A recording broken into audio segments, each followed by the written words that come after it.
우리 함께 나눌 말씀의 제목은 이렇습니다. 하나님과 함께 일하는 자는 어떻게 살아야 되나요?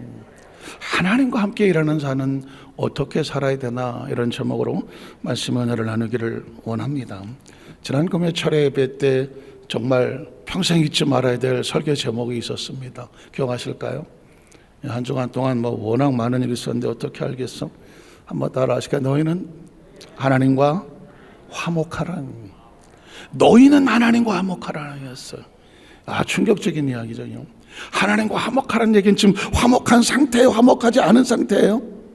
화목하지 않죠. 지금 각자 뿔뿔이 하나님과의 거리를 두고 있어요. 그래서 외치는 겁니다. 너 하나님의 사람아, 하나님과 더 화목해라. 고린도서 5장 20절은 이렇게 말합니다. 그러므로 우리가 그리스도를 대신하여 사신이 되어, 사신은 뭐예요? 마음을, 어떤 내용을 대신 전달하는 거잖아요. 그리스도 사신이 되어 하나님 우리를 통한 너희를 권면하시는 것 같이 그리스도를 대신하여 간청하노니 너희는 하나님과 뭐해라? 화목해라. 한번 따라 하실까요? 너희는 하나님과 화목하라. 고린도 교회 성도들이 여러 가지 세상이 너무나 바쁜 가운데 하나님과 관계가 멀어 있는 거예요. 뭔가 서운한 거예요. 뭔가 차가운 거예요. 감동이 없는 거예요. 그 무서운 겁니다. 신앙생활에 가장 무서운 게 뭔지 아세요? 감동이 없어요. 감각이 없어요. 설렘이 없어요. 뻔하고 익숙해요. 저는 순복음교회에 77년도에 순복음교회에 와서 박수 치는데 6개월 걸렸어요. 어렸을 때부터 장로교 합동측에 자랐기 때문에 저희 어머니를 따라 순복음교회 오기를 왔는데, 야, 이거 순복음교회는 통성기도에 박수 치고 하는데, 야, 이거 박수 안 쳐지더라고.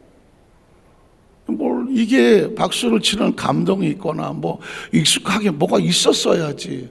장로교 예배는 아시겠지만은 처음부터 마지막까지 굉장히 조용하고 엄숙하고 경건하다는 의미를 가지고 해서 그냥 처음부터 끝까지 조용히, 중간에 기침소리도 안 나고 아멘도 없어요.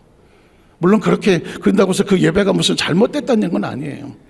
그게 하나님 앞에 그 예배의 중심을 샀기 때문에 그렇게 예배를 드렸어요. 마지막에 축도할 때 아멘, 그거 하나였어요.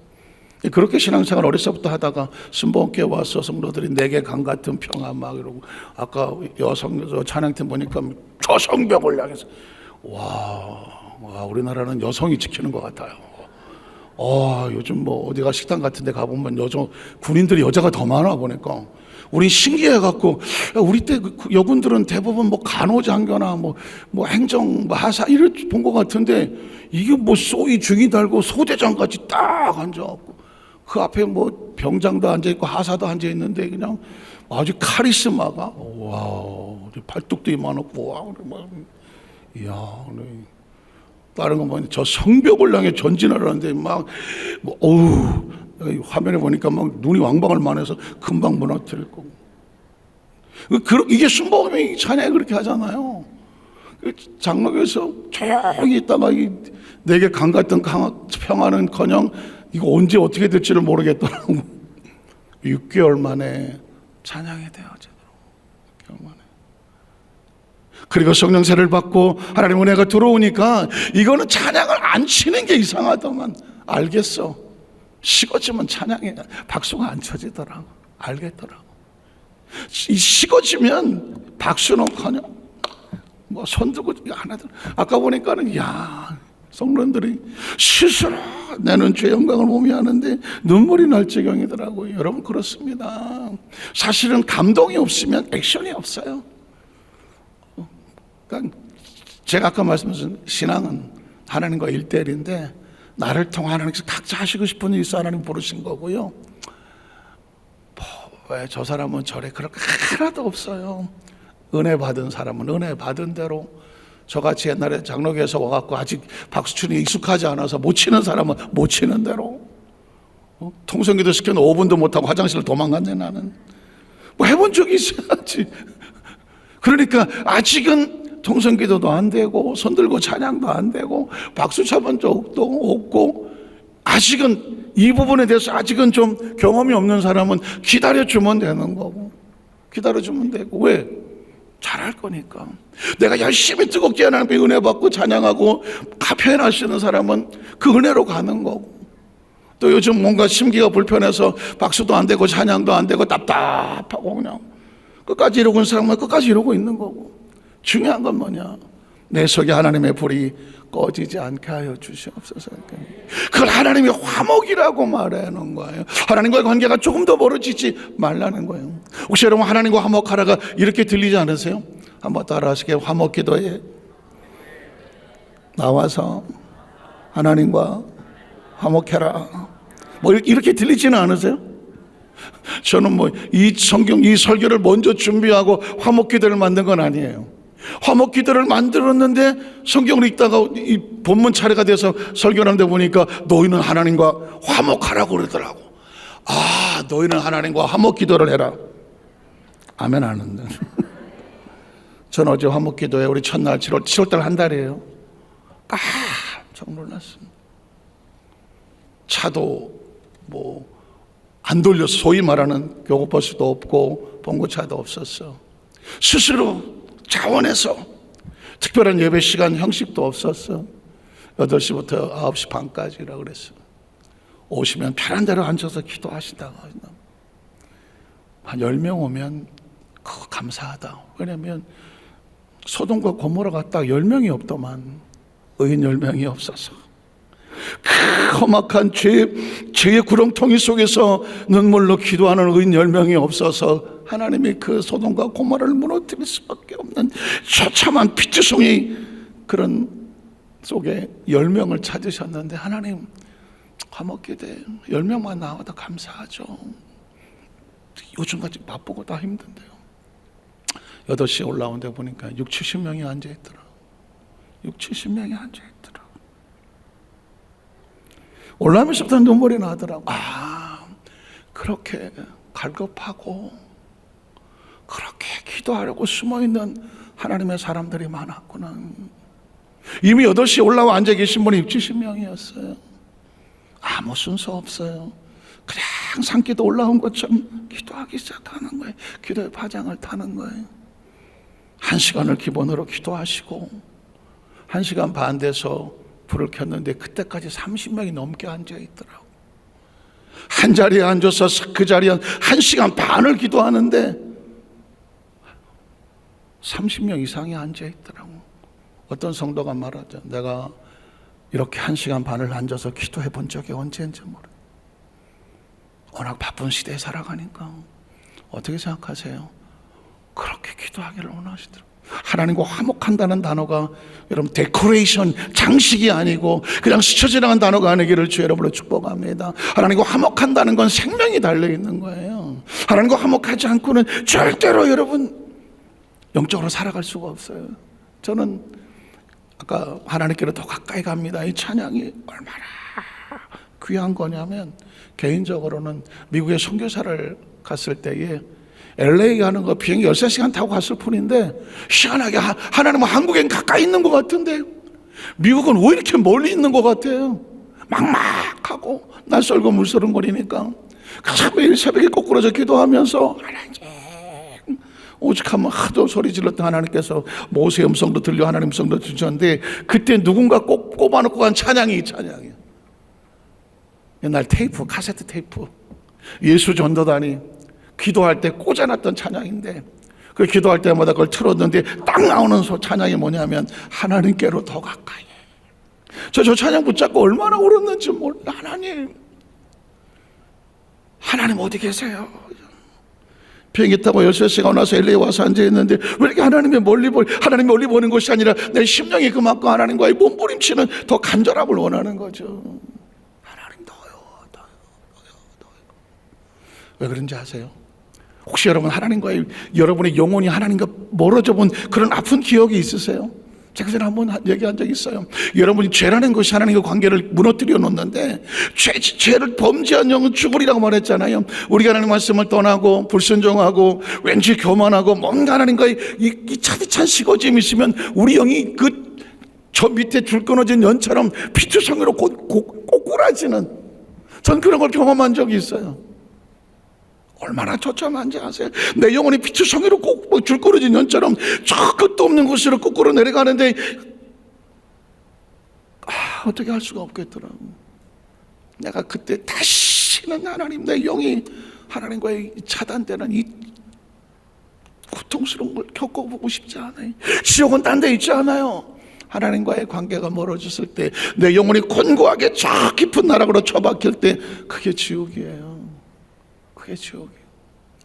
여의도 순복음교회 행사가 있었어요. 그때 담임 목사라고, 조 목사님 앞에 계시고 담임 목사는 뒷자리에 의자를 따로 마련해서 조 목사님 앞에 설교하실 때 뒷자리에 앉았던 적이 있어요. 여의도 대성전 얼마나 커요. 그런데 사실은 내 심령은 굉장히 여러 가지 일로 인해서 고통스럽고 곤고할 때였어요. 너무 힘들게 하는 사람도 많았고 힘든 일에 지쳐 있었고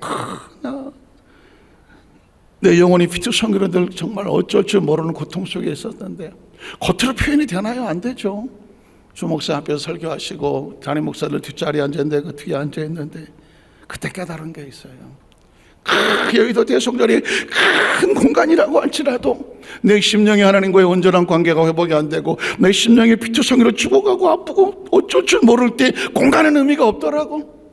화려한 조명도 의미가 없더라고. 중요한 건 하나님과 나와의 온전한 관계의 회복이더라고. 그 처절한 절반과 아픔 속에서 뛰어나와서 하나님 붙잡고 뛸 수 있는 회복이더라고. 저는 우리 여기서 만약에 성도들에게 얘기를 하는 거예요. 저는 그렇게 어려서부터 평탄하게 자라서 무슨 그렇게 온실에서 자라난 그런 삶이 아니에요. 영적 생활도 마찬가지야. 한 번도 죄를 짓지 않고 한 번도 곁길로 가지 아니하고 그냥 검새 쪼개 자라갖고 그냥 배고픈 사람은 왜 배고프다 그래? 빵 먹으면 되는데 이러지 못해요. 저는 겪을 수 있는 겪을 피투성이로 야전에서 자라는 것처럼 들판에 핀 잡초같이 신앙생활을 피투성이로 해봤어요. 그래서 우리 여기서 만약에 성도들에게 가야 될 것과 같이 말아야 될 것, 겪어야 될 것, 겪지 말아야 될 것, 어떻게 해서든지 할 수 있으면 겪지 마라. 하나님 밖으로 나가지 마라. 밖으로 나갔을 때 영혼이 얼마나 피투성인지 아느냐, 얼마나 곤고한지 아느냐, 얼마나 처절하고 처량한지 아느냐. 오히려 그 시간 속에 하나님 더 가까이 하나님 교통하고 교제하고 하나님 은혜 속에 거하라. 어쩌면 바울은 그런 심정이었을 거니까요. 고린도 교회 성도들이 우상을 숭배하고 세상 여기저기서 피투성으로 나가 전락할 때, 하나님의 거리가 멀어져 갈 때 바울은 가짜리 외치는 겁니다. 내가 그리스도의 사신으로서 당신들에게 권합니다. 하나님과 화목하십시오. 하나님과 화목하십시오.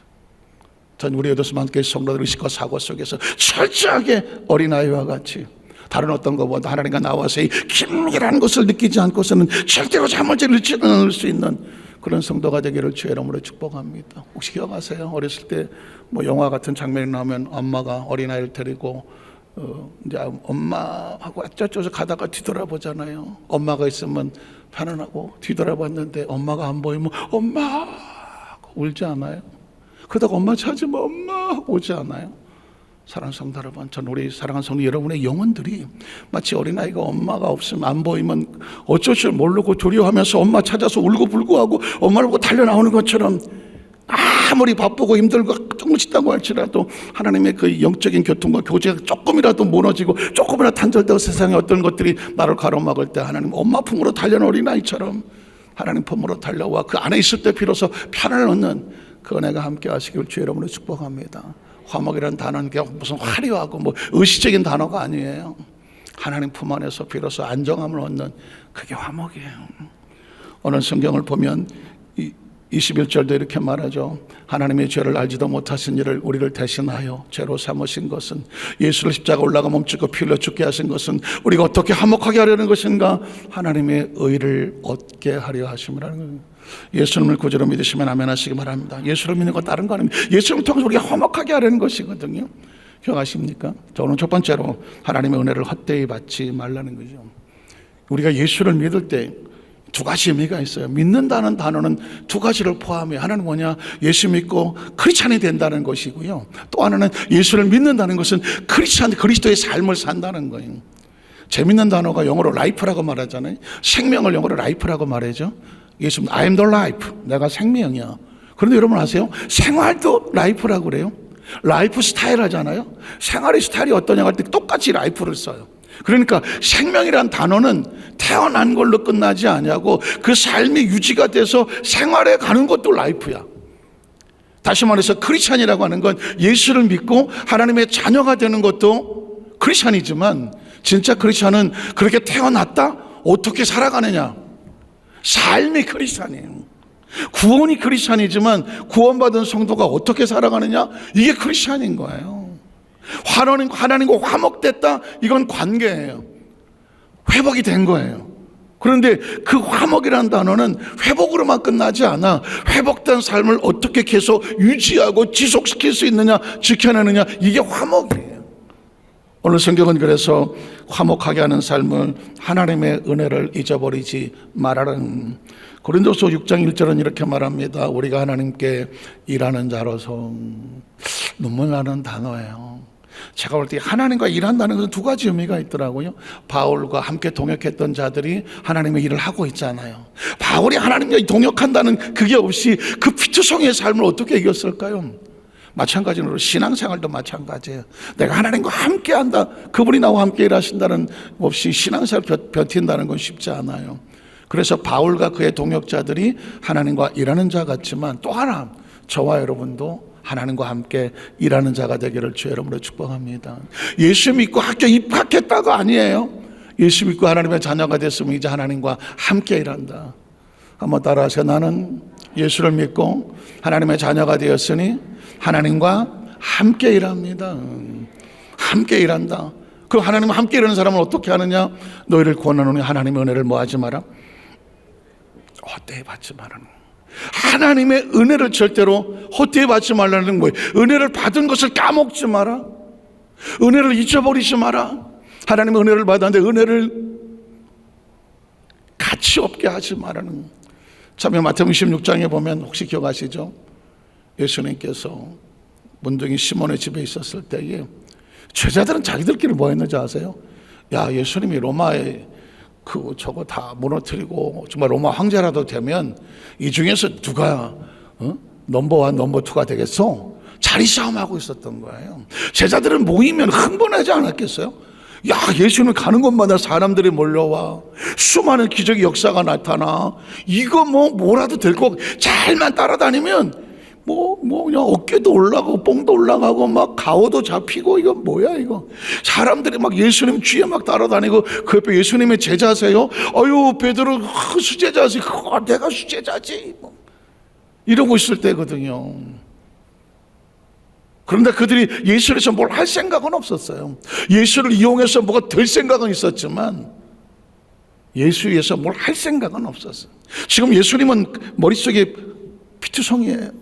내가 고난을 당하고 죽임을 당한 다음에 십자가에 처절한 고통을 겪고, 부활의 의미가 있지만 부활은 고난이 없으면 없는 거고요, 죽음이 없으면 부활이 없는 거거든요.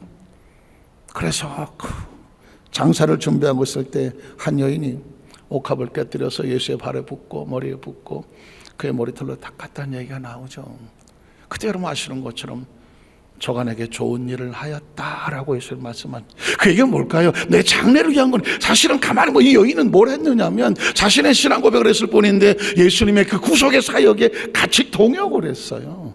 하나님과 함께 일을 했다고요. 누군가는 예수님의 그 십자가의 사역을 위해서, 그 사역을 위해서 준비를 해야 되는데 누가 동참을 했냐면 제자들은 아무것도 안 하고 있는데 그 이름 없는 한 여인이 와서 예수의 장래를 위해서 한다고 말했습니다. 우리 여도수 만자교회 성도들이 어느 날 예수님 앞에 섰을 때 이런 인정을 받았으면 좋겠습니다. 저가 내게 좋은 일을 하였느니라. 그렇죠? 저가 내게 좋은 일을 하였느니라. 우리 여도수 만자교회 성도들이 하나님 앞에서 옥합을 깨뜨렸던 그 여인의 이름은 잘 몰라. 나중에 막달라 마리아라기도 하지만 우리 여도수 만자교회 성도들이 여도수 만자교회 이런 성전 안에서 어떤 교회 성물이 있을 때에 여러분의 이름이 거기에 있기를 주의 이름으로 축복합니다. 왜냐하면 제가 그전에 김포 성전에 있을 때 이제 김포교회가 됐지만 그 앞에 십자가 탑이 큰 게 있거든요. 김포에게 들어가다 보면 교회 정문 앞에 굉장히 큰 십자가 탑이, 여기 십자가가 있고 여기서 김포교회라고 딱 써 있어요. 근데 제가 이제 그 성전에 들어갈 때, 처음에 김포 성전 갔을 때에 그 건물을 교회를 지어놨는데 그 김포 토백이 사시는 분들이 보통 아니에요. 이 골포동에 교회가 들어오면 안 된다고 교회에다 불을 질렀어. 강대상에다 불을 질렀어. 그래갖고 마침 새벽 4시인가 그 택시 기사가 교회 안에서 불이 나는 거예요. 그래갖고 119에다 전화를 해갖고 소방차가 떠서 이제 불을 껐는데 강대성 지가 시커멓게 타서 올라간 거예요. 다행히도 이제 불을 껐어요. 나중에 알고 보니까 그 주민들 중에 어떤 사람이 교회 들어오는 걸 방대하느라고 불을 질렀던 기억이 있어요. 그 제 전임 목사님이 조 목사님을 모시고 이제 교회가 성적이 잘 이루어져서 입당 예배 날짜를 받으러 가는데 목사님 만나러 가다 전화를 받은 거예요. 목사님, 교회 불이 났습니다. 그래갖고 목사님에게 입당 날짜 받으러 갔다가 교회에 불이 났다는 보고를 하게 되고, 그때 다 철렁철렁 했을 거 아니에요. 그리고 나서 이제 마침 그때 인사철이 와갖고 이제 그 목사님이 다른 데로 가시고 제가 이제 그 김포성전에 발령을 받아 갔는 거예요. 그러니까 원래 김포성전에 그 건물 상가 건물이었는데 가보니까 뭐 대성전이라고 한 200명도 채 못 들어가고 막 옹색하고 지하에다가 막 식당하고 막 그 냄새가 막 건물에 이게 들어갈 수가 없어요. 그랬는데 거기는 불이 나서 지금 준공이 안 떨어지고 막 이런 상황이었거든요. 이런 상황. 큰일 났더라고.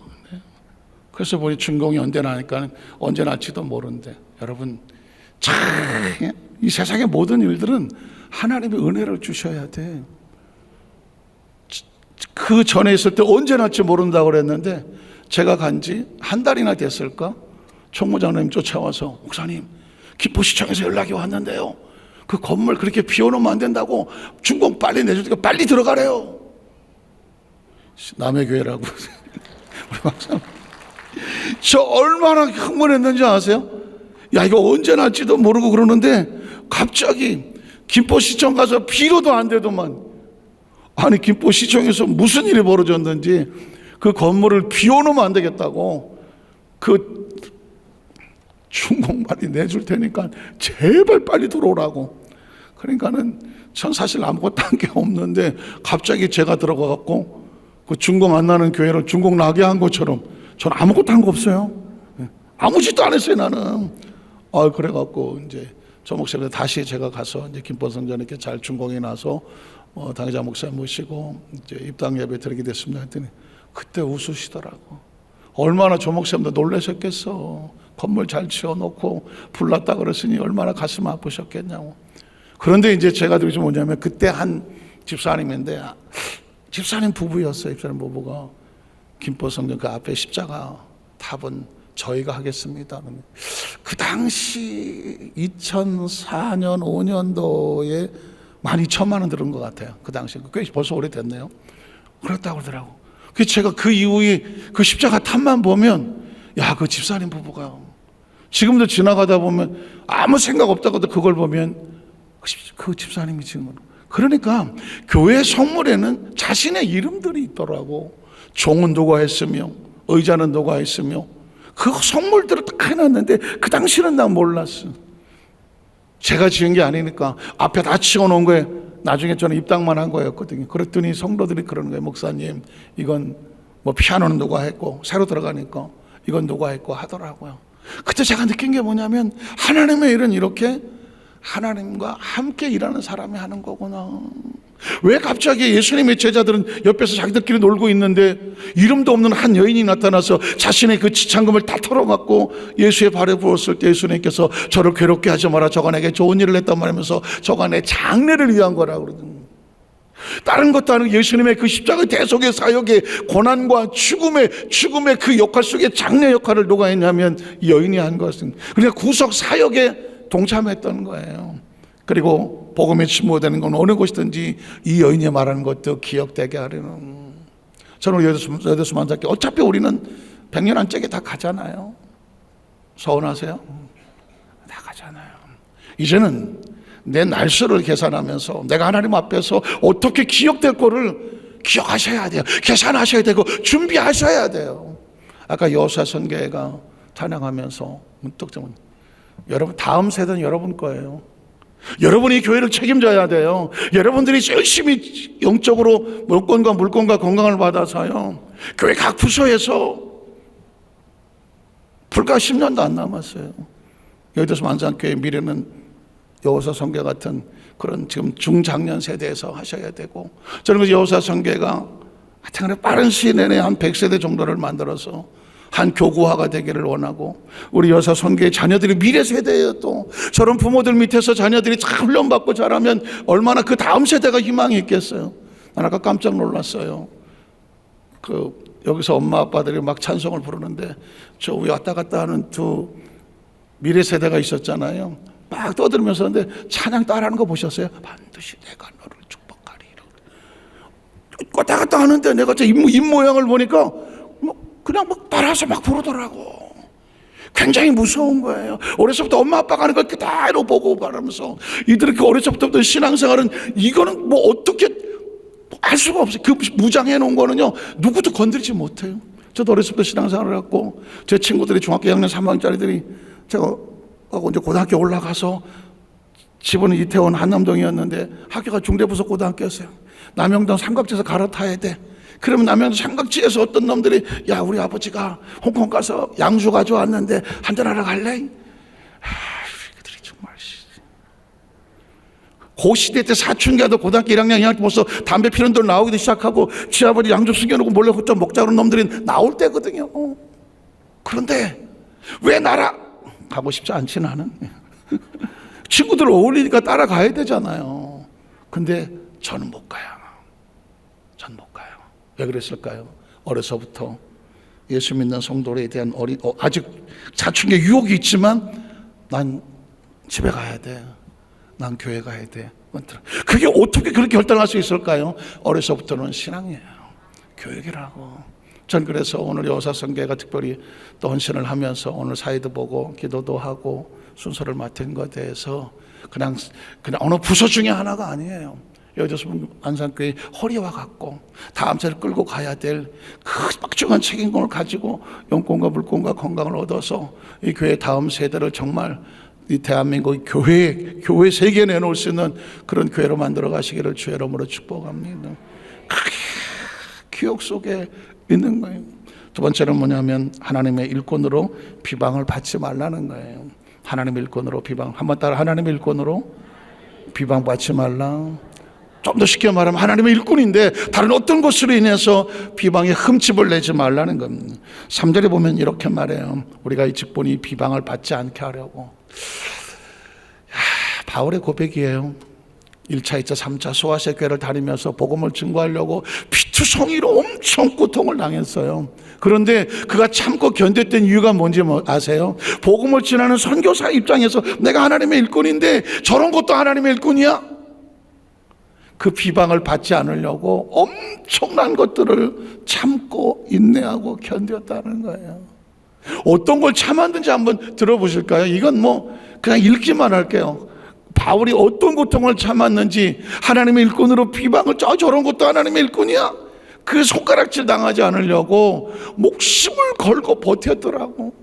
읽어볼까요? 아무에게도 비방을 받지 않게 하고 무엇이 아무에게도 꺼리끼지 않게 하고 어떻게 했다? 모든 일에 하나님의 일꾼으로 자천하여 많은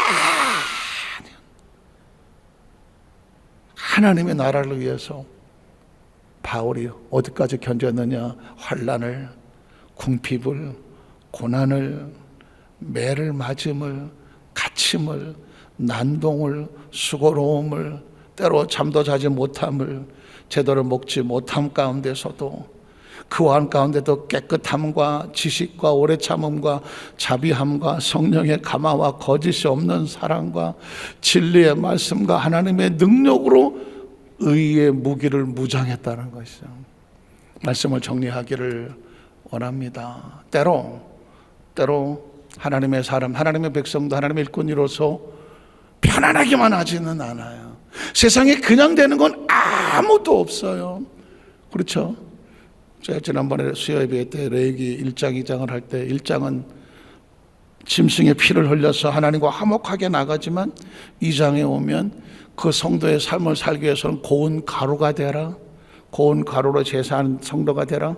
여러분, 고운 가루 그냥 됩니까? 맷돌로 갈든지 물로 갈든지 그라인더로 갈아서 그 껍데기 다 떨어져 나가고 거친 거 다 갈고 닦아서 아주 고운 가루가 된 그걸로 제물을 드리라고 하는 거거든요. 그 저와 여러분 하나님 앞에 나왔을 때에 옛날에 하던 그 거친 거, 뭐 때 묻은 거, 이거 그게 너의 예배 모습이 아니다. 하나님 앞에 고운 가루가 되기 위해 거치는 과정이 있잖아요. 오늘 내가 바울이 고백하는 것처럼 내가 그리스도의 일꾼으로 선교사야, 하나님의 종이야, 하나님의 백성이야, 직분자야, 사명자야. 그거 복음 가지고 1차, 2차, 3차 선교를 해. 그 선교하는 과정 속에 사람들에게 절대 비방받지 않으려고 스스로 결단하고 각오했을 때 때로 매를 맞기도 하고 오해를 당하기도 하고 손가락 당하기도 하고 비방당하기도 하고 갇히기도 하고 불편하기도 하고, 근데 기꺼이 그거를 깨끗하고 거룩함과 지식과 사랑으로 견뎌냈어. 이유는 딱 하나, 하나님의 이름이 비방되지 않게 하려고 하는 거예요. 혹시 여러분 거기에 대한 간절한 소원이 있으세요? 저는 우리 그런 기도 제목이었으면 좋겠어요. 내가 이 땅의 삶을 살아가면서 내가 여주수 만산교회 직분자인데, 크리스찬인데, 하나님의 일꾼인데, 뭐 예수 믿는 사람이 저래? 혹시라도 그런 누가 되지 않게 하려고 스스로를 더 조심하고 의의 무기로 무장을 해서 하나님 앞에 더 나가는데 부족함이 없는 화목하는 우리 성도님 되시기를 주의 이름으로 축복합니다. 기도하겠습니다. 하나님 아버지 감사합니다.